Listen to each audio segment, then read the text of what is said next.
Good morning everyone. 11th Commerce Economic Chapter number 3 Income Elasticity of Demands.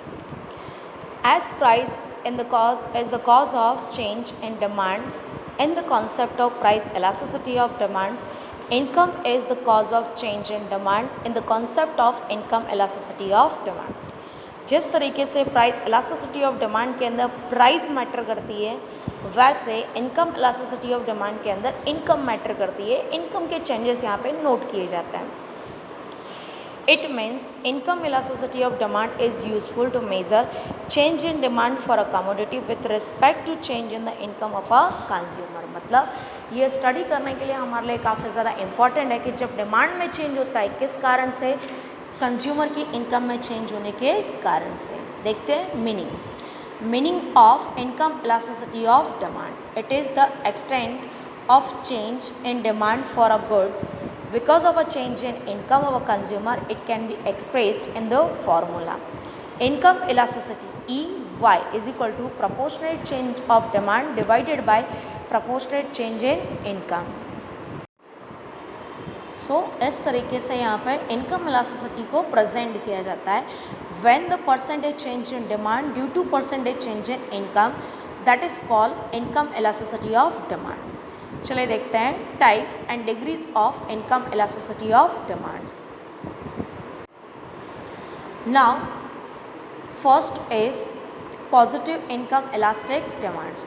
When demand increase due to a rise in income of the consumers or demand decrease due to a fall in the income of the consumer, then such a change in demand is known as positive income elastic demands. मतलब अगर किसी भी consumer की income बढ़ती है तो demand भी बढ़ती है, और किसी भी कंज्यूमर की इनकम डाउन होती है, फॉल्स हो जाती है, तो वहाँ पे डिमांड भी क्या हो जाती है, decrease.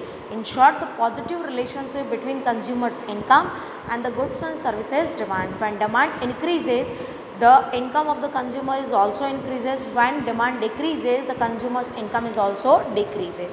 The relationship between these two known as positive income elastic demand. इसको प्रेजेंट करने के लिए 3 टाइप्स देके रखे गए. फर्स्ट आता है unit income elastic demand. EY is equal to 1. When change of demand and change of income of the consumers are proportionally equal, then it is known as unitary income elastic demand. Means whenever the change of demand is equal to the change of income of the consumer, it is known as unit income elastic demand. दोनों में होने वाला change कैसा होना चाहिए, equal. Second आता है elasticity of demand greater than unity. When change in demand is proportionally greater than the change in income of the consumer, then this types of income elasticity of demand is known to be a greater than unity. मतलब here is the demand is more than change of the income. Demand का जो ratio वो income से ज़्यादा change होता है. Demand ज़्यादा change होती है और इनकम कैसी चेंज होती है, कम. तो उसको हम किस नाम से जानेंगे, elasticity of demand greater than unity. Third आता है elasticity of demand less than unity. When change in demand is proportionally lesser than the change in income of the consumer, then these types of income elasticity of demand is known to be lesser than unity. Means whenever the change in demand is less than income, income में होने वाला change ज़्यादा है और demand में होने वाला change कैसा है, कम. So this is known as elasticity of demand less than unity. Next point आता है negative income elastic demand. With the rise in income of a consumer, if demand decreases, or with fall of income of a consumer, if demand increases, then such a elasticity of demand is called and is known as negative income elasticity of demand.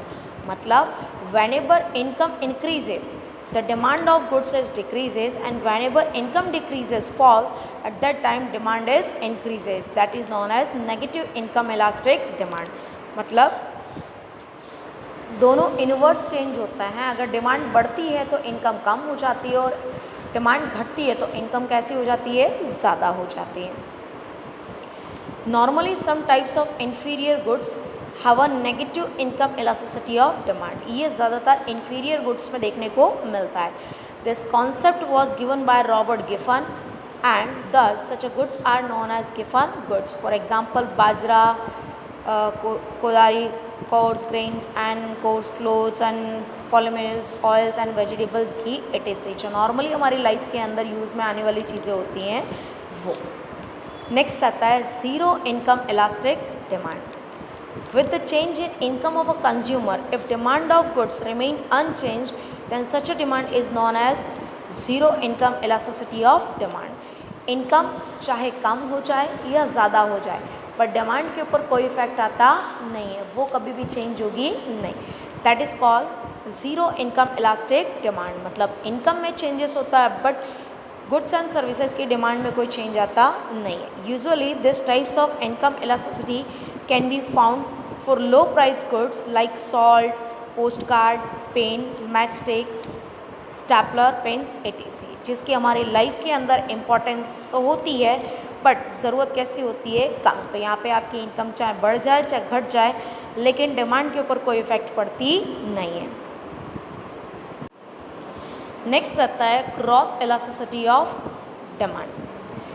Any good in economic analysis can be studied or compared in context of its first substitute and second complementary goods.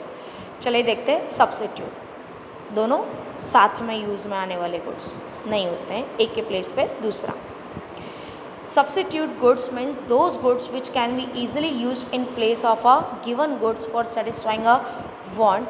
They are very close alternative for a given goods. मतलब दो goods हैं जो एक ही same use के लिए आते हैं but एक के प्लेस पे हम दूसरा यूज़ कर सकते हैं, तो वहाँ पर इनकम इलास्टिसिटी ऑफ डिमांड काफ़ी ज़्यादा इफेक्ट करती है. सपोज़ अगर हमारी इनकम बढ़ जाती है तो हम बेटर क्वालिटी का परचेज़ करेंगे जो कल तक परचेज़ करते हैं उसके प्लेस पे दूसरा.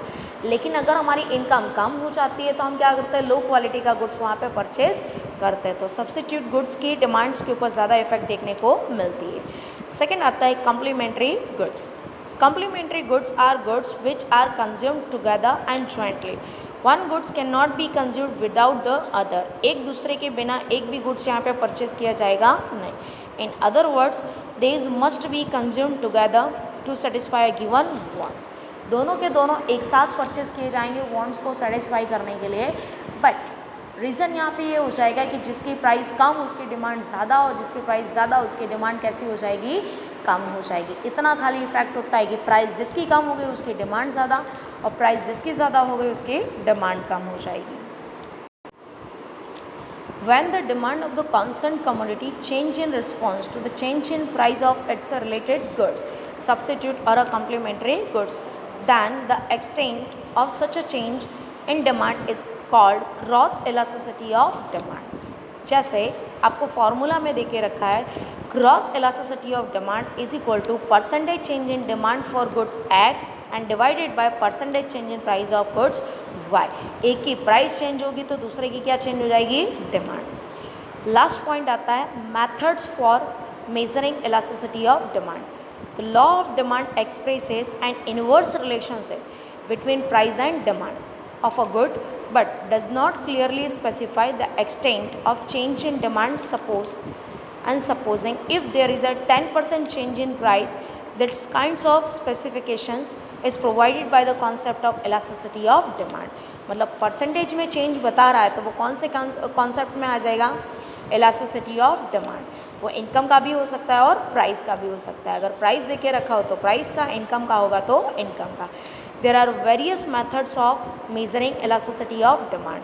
The commonly used method are first, method of proportionate change, percentage change. Second, totally outlay method means related to expenditures. And third, geometric method presented in the graph. इस तरीके से elasticity of demand को measure करने की हमारे पास 3 method होती हैं. तो यहाँ पर आपका चैप्टर होता है कंप्लीट. इतना आपको अच्छे से करना है. So all the best and thank you.